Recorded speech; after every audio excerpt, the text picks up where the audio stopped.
आज का आपका अपना टॉपिक है 9 नंबर, सीरीज नंबर 9, और यह सीरीज नंबर 9 में क्या पढ़ेंगे? विशेषण। और विशेषण में बताया क्या जाता है? विशेषता के बारे में।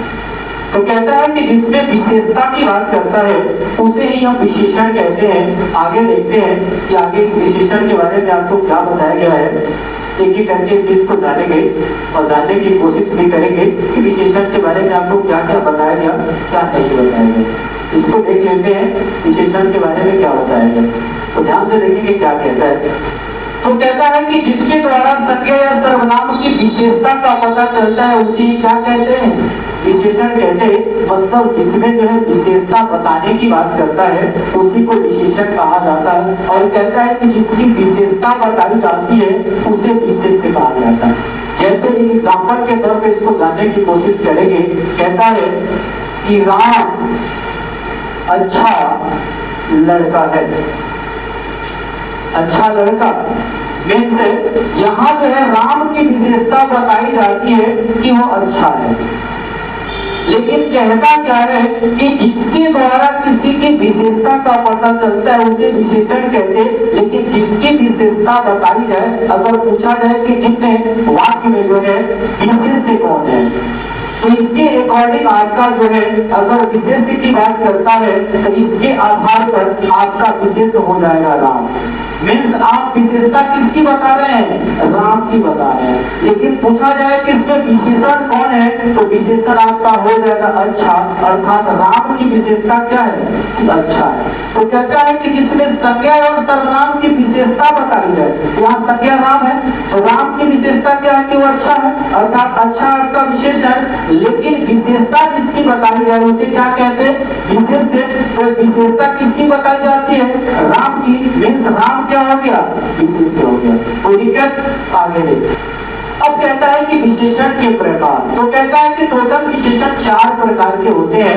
पहला कहता है कि सर्वनामिक विशेषण, दूसरा गुणवाचक विशेषण, तीसरा संख्यावाचक विशेषण और चौथा है परिमाणवाचक विशेषण। यह सभी विशेषण के प्रकार हैं। अगर आपसे पूछा जाए कि विशेषण कितने प्रकार के होते हैं तो विशेषण 4 प्रकार के होते हैं। कितने प्रकार के होते हैं?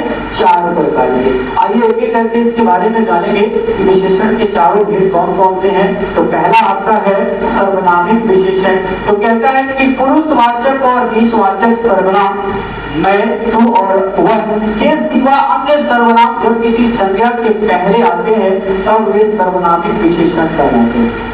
कहता है कि पुरुषवाचक और निजवाचक सर्वनाम जैसे मैं, तू और वह के अलावा अन्य कोई सर्वनाम जब किसी संज्ञा के पहले आ जाए तो कहता है जैसे नौकर, वह नौकर नहीं आया, यह घोड़ा अच्छा है।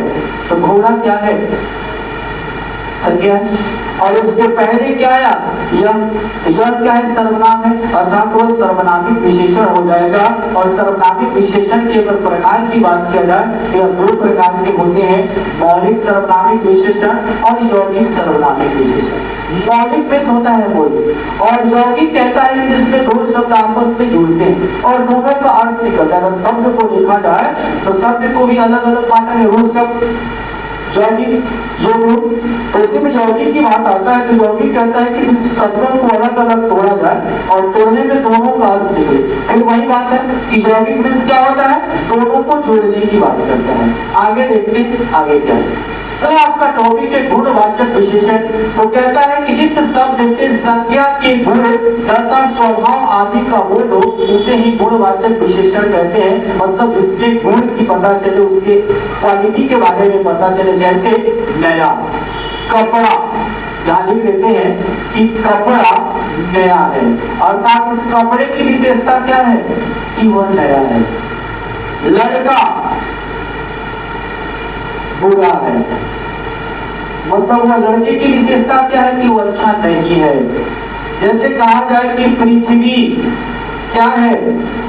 गोल है, अर्थात आपके पृथ्वी की विशेषता क्या है? कि गोल है। अगर कहा जाए कि लड़की पतली है तो उस लड़की की विशेषता क्या है कि वह पत्नी है। अर्थात कहता है कि जिससे किसी की गुण, दशा और स्वभाव का पता चलता है उसी को क्या कहते हैं, गुणवाचक विशेषण। मीन्स गुण का मतलब होता है उसकी हैबिट, उसकी क्या आदत है, अगर इसके बारे में इसके द्वारा पता चल जाए तो वही कहलाता है गुणवाचक विशेषण। आगे देखते हैं कि अगला आपका टॉपिक फिर क्या कहता है। तो आगे यहाँ आपका टॉपिक शुरू होता है, उसका नाम है संख्यावाचक विशेषण।